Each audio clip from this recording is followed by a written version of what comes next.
ஆத்ம நமஸ்காரம். உலகக்ஷேம பிரகாசிகை. தலைப்பு விக்கிரக ஆராதனை.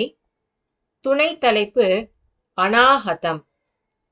அப்படி சொந்த இடத்தில் நிறைந்த மனம் தன் பிறப்பிடமான உயிருடன் ஒன்று சேருவதே அநாஹதம், அதாவது அன பிளஸ் ஹதம்.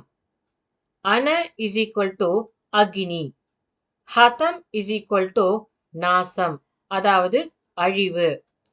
அதாவது அக்னி ஸ்வரூபமாய் பிரகாசித்துக் கொண்டு இருந்த மனம் தன்னுடைய பிறப்பிடமான உயிரில் ஒடுங்குவதாகும். அப்பொழுது அதுவரை உண்டாயிருந்த சோபை, அதாவது பிரகாசம், இன்னதென அறிய முடியாமல் கனவு போல் இருக்கும். அது உயிருக்கு கனவு, அதாவது ஜீவ சொப்பனம் ஆகிறது. ஆத்ம நமஸ்காரம்.